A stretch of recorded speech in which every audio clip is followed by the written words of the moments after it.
Ketika ada kekuasaan yang tidak diawasi, maka kekuasaan akan menjadi korup. Kita paham bahwa korupsi adalah masalah besar di bangsa kita. Ini bukan fakta yang harus kita tutup-tutupi.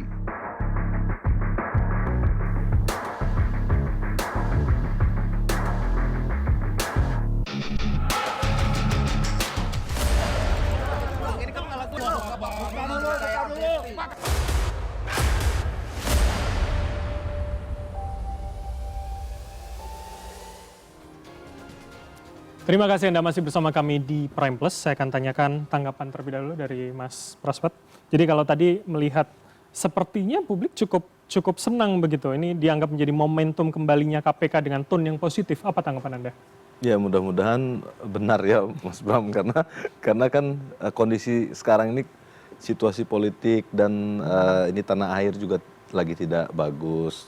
Terus kemarahan publik juga sepertinya kan sedang dalam keadaan yang sangat marah-marahnya. Tapi saya menarik tadi angernya itu sedikit ya, maksudnya nggak sebesar anticipations.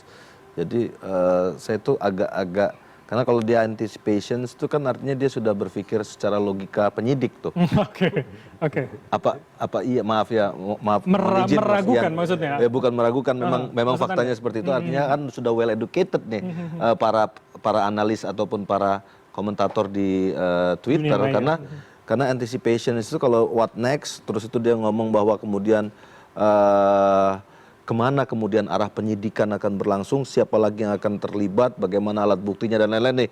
Kalau seperti itu dia memang sudah betul-betul ya alhamdulillah, artinya netizen Indonesia itu sudah betul-betul sudah teredukasi dan sudah sadar proses penyidikan, artinya kan gitu kan.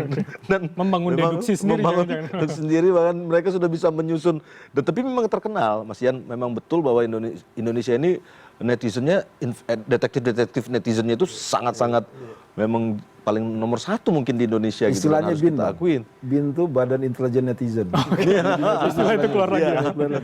Jadi mereka sudah bisa menyusun sendiri tuh konstruksinya dan lain-lain. Dan kita lihat juga hari ini kan sudah ditindaklanjuti ya sama teman-teman di KPK, teman-teman penyidik sudah memanggil Menaker, sudah mulai melangkah dia beranjak situ. Nah, kalau misalnya kita lihat kemarin juga dari statement di Bang Noel ya,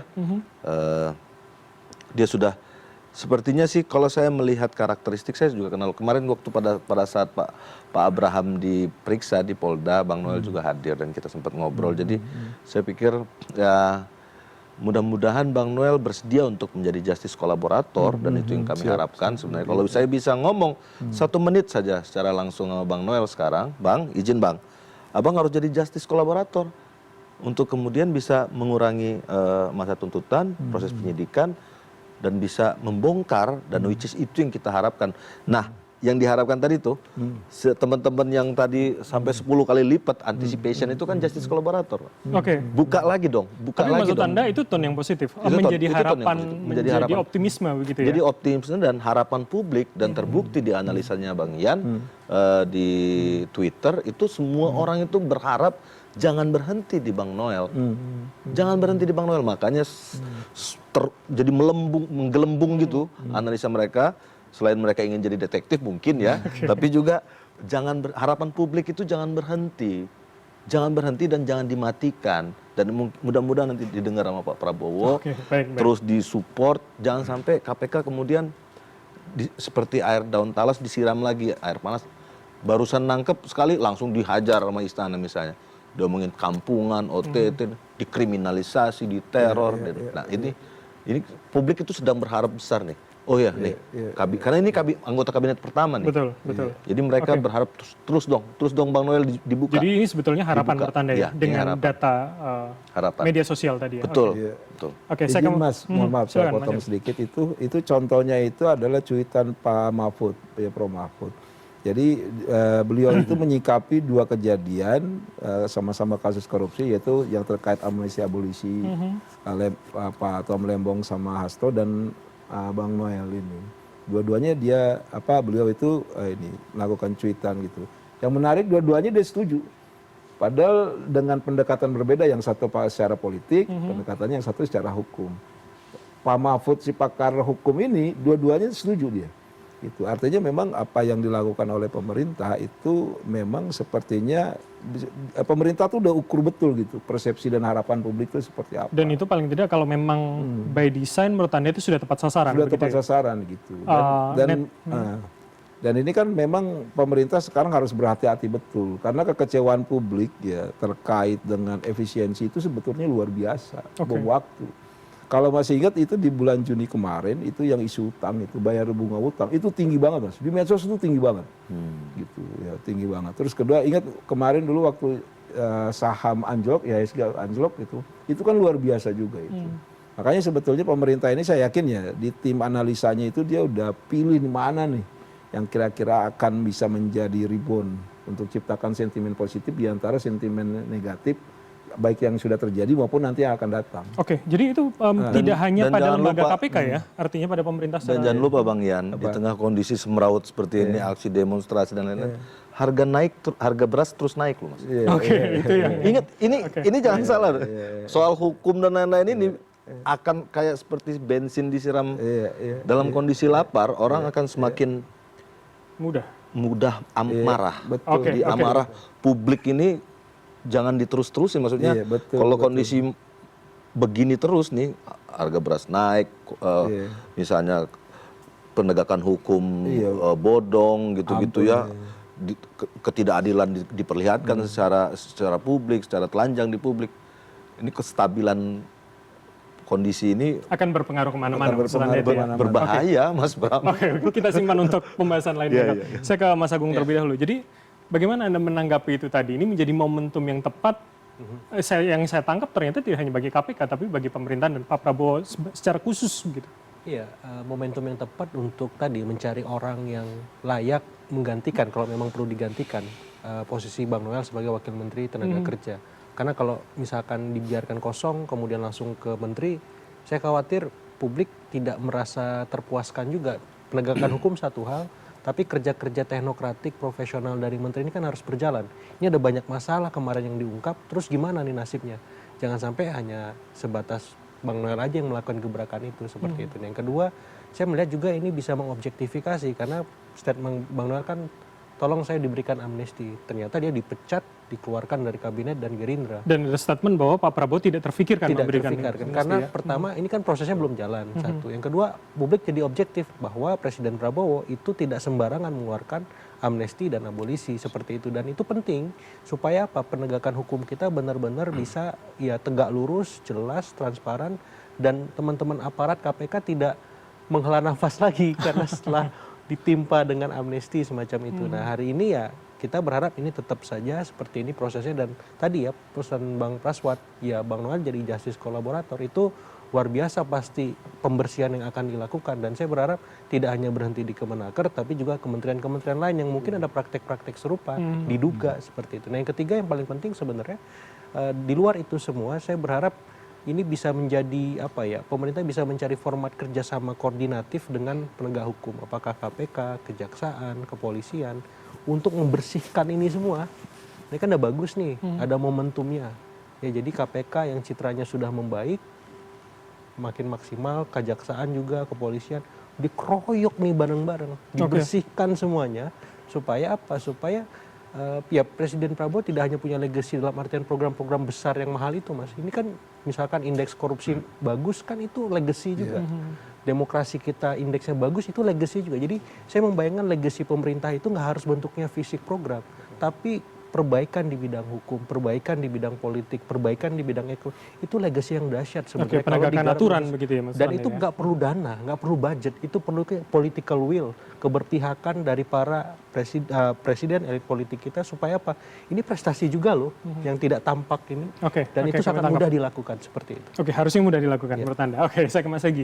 Jadi Mas Agi, seberapa kemudian optimisme publik itu ya kita bisa berharap bersama, atau jangan-jangan selama ini ya ketika disebutkan sebagai fenomena gunung es, ya itu saja yang terjadi, bawahnya akan terlupakan oleh isu lain begitu. Selama ini seperti apa pandangan CW?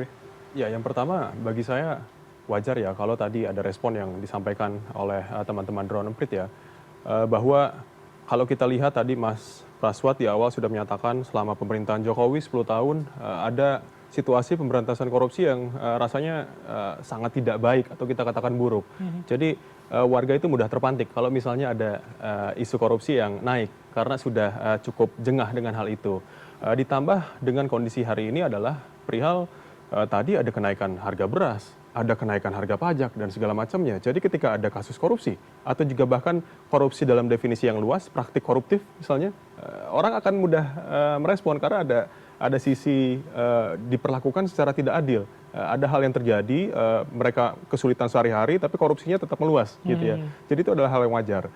Nah, yang bagi saya harus diperhatikan adalah bagaimana sebetulnya pemerintahan Prabowo nantinya bisa mengatasi hal itu. Rasanya kalau kita lihat tadi misalnya ada kendaraan yang mewah ditampilkan oleh KPK. Miliknya Bang Noel, itu cukup memantik amarah publik gitu ya. Dan bagi saya ketika hal itu terjadi sebenarnya pemerintahan Prabowo bisa melakukan langkah konkret, misalnya dengan mendorong RUU perampasan aset, agar misalnya praktik-praktik serupa ada aset-aset koruptor itu kemudian diambil dan itu akan dipermulus dengan adanya undang-undang perampasan aset, dan itu adalah langkah konkret. Kalau itu tidak dilakukan, saya khawatir justru ini tidak hanya ribut di sosial media, nanti bisa jadi justru turun ke jalan seperti yang terjadi di Pati misalnya atau terjadi di DPR hari ini, dan itu meluas hanya karena adanya permasalahan korupsi. Oke, gitu ya. tapi itu seberapa pandangan atau langkah jauh itu bisa dilakukan sampai kemudian RUU atau pengesahan undang-undang perampasan aset? Apakah jangan-jangan kita hanya berharapnya ketinggian atau itu masih mungkin bisa dilakukan menurut Anda dan ICW? Bagi saya mungkin, dalam arti begini, kalau kita lihat penyusunan legislasi ya, kita melihat tahun 2019 misalnya, ada revisi Undang-Undang KPK, itu dilakukan secara cepat. Secara cepat, tertutup, tidak melibatkan publik, gitu ya. Begitupun juga dengan undang-undang lain, ada Omnibus Law, ada juga IKN dan sebagainya. Lalu kemudian kalau kita lihat sekarang, undang-undang perampasan aset yang sangat vital untuk pemberantasan korupsi, karena di sini bisa memberikan efek jera kepada pelaku korupsi, itu tidak dilakukan, gitu ya. Tentu kita tidak berharap penyusunan itu menjadi tertutup atau terburu-buru, tapi paling tidak ada keseriusan yang ke arah sana gitu ya, supaya pemberantasan korupsinya menjadi lebih baik, dan di situ bagi saya langkah konkret bisa dilakukan oleh pemerintahan Pak Prabowo gitu. Oke, Mas Agung, jadi seberapa itu rasional kemudian atau ya terlalu jauh kalau kita bicara sampai ke sana begitu? Sederhana sebenarnya membuat undang-undang, revisi, mengesahkan dan menetapkan itu. Ya ibarat kata ini para veto player, ketum-ketum itu, Dewan Penasihat itu, ngopi bareng 8 orang di parlemen ya. Malam ini kalau mereka sepakat untuk mengesahkan itu selesai. Kan ada cerita super kilat undang-undang jadi. Ada paket cepat, ada paket lambat, dan kan ada banyak pakem pola kerja DPR yang selama ini kita lihat. Nah, kalau memang mau mengarahkan undang-undang perampasan aset disahkan, ini juga legasi luar biasa pasti. Nah, tinggal apakah sepakat para veto player itu untuk mengesahkan itu. Ya bukan menyederhanakan anggota dewan yang jumlahnya 580 orang itu, tapi ini akan sami'na wa ata'na, nurut, tegak lurus sama ketumnya, pasti ketua fraksinya. Perintahnya A pasti turun ke bawah.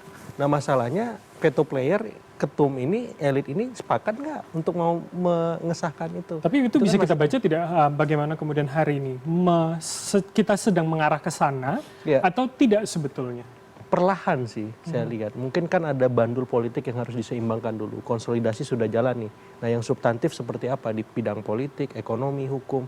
Ini kan pekerjaannya banyak nih, tercecer semua kan. Nah konsolidasi 10 bulan ini saya kira berikutnya akan ke publik setelah ke elit selesai ya. Nah apakah ke publik ini elitnya bisa dalam tanda petik bisa tertib gitu. Tidak mengeluarkan statement konyol, tidak membuat kebijakan yang aneh-aneh, tidak membuat massa marah karena sikap-sikap arogan semacam itu, karena ini akan mengganggu stabilitas politik juga. Tidak akan mungkin konsolidasi publik tercapai kalau elitnya yang tadi sudah dikondisikan berulah terus ya, di daerah berulah, di pusat juga. Ini nggak bisa tercapai ini konsolidasi publiknya, sehingga maksud saya di sini ya gimana cerita dan caranya ya Pak Presiden menertibkan elit-elit yang bermasalah itu di kabinetnya dalam tanda petik dengan DPR. Ya tunjangan ditunda dulu, jangan naik dulu, kondisi ekonomi seperti ini misalkan. Di daerah juga. Jadi jangan sampai trust yang sudah terbangun tadi itu mendegradasi begitu. Di lokal jangan aneh-aneh dulu PBB-nya kan, atau yang lain semacam itu. Jadi ditertibkan ini semua, baru publik bisa digarap aspirasinya seperti itu. Oke, menarik. Itu menjadi masukan yang menarik tentunya. Saya tadi sudah menyampaikan kepada para penonton untuk bisa meninggalkan pertanyaan maupun pernyataan akan kami tanyakan kepada para narasumber. Untuk itu kita lihat yang pertama terlebih dahulu. Bisa kita tampilkan? Oke, ini dari akun Ken Akbar. Sejauh mana independensi Lembaga Anti Korupsi Indonesia masih terjaga dari intervensi politik? Apakah hukuman untuk koruptor selama ini sudah jauh dari intervensi politik? Ini mungkin Mas Pras lebih tepat menjawabnya. Independensi, apakah hukuman ini sudah jauh dari intervensi politik, Mas Pras? Iya, jadi sebenarnya intervensi politik ini kita lihat kasus Harun Masiku lah. Oke. Itu kan sudah secara jelas sejak hari H malam penangkapan di PT IKA sudah diintervensi oleh politik sampai sekarang, bahkan kemarin setelah vonis pun itu diintervensi lagi dengan politik kan gitu lewat amnesti. Nah, jadi sebenarnya kita kembalikan ke pertanyaan ini akan dijawab oleh istana, oleh Bapak Presiden di era Pak Presiden Jokowi ataupun di era Pak Presiden Prabowo. Jadi intervensi atau tidak intervensi secara politik ini hanya yang bisa memutuskan KPK bisa diintervensi atau tidak bisa diintervensi itu bukan KPK, tapi Presiden. Oke. Tapi istana yang bisa memutuskan. Jadi bukan jadi KPK selurus apapun KPK terus tegak lurus dan lain-lain, KPK kalau misalnya kata istana harus tunduk, ya harus tunduk, mau nggak mau bagaimana lagi. Ya KPK itu serapuh itu, Mas Pram. Jadi maksud saya bukan KPK-nya Maksud Anda lemah. apa karena kemudian revisi dan menjadikan rumpun eksekutif itu yang menjadi melemahkan itu? Let's say sederhana, karena saya orang lapangan, saya melakukan operasi tangkap tangan nih. Ketika saya mau melakukan operasi tangkap tangan, saya ditangkap. Oke. Paham kan maksud saya kan? Itu mungkin, nggak mungkin, dan itu fakta. Fakta teman-teman kami di lapangan begitu mau masuk ke, misalnya mau masuk ke rumah seseorang nih, atau ke Bang Noel lah contoh. Let's say, kita mau masuk nih ke Kementerian Tenaga Kerja. Tiba-tiba datanglah satu kompi kah, satu apakah, satu SSK kah dan lain-lain, atau satu grup, satu unit datang dengan bawa senjata dan kemudian menangkap kita, lalu melakukan penggeledahan terhadap kita, terhadap penyelidik dan penyidik KPK, lalu kemudian dites urin dan lain-lain.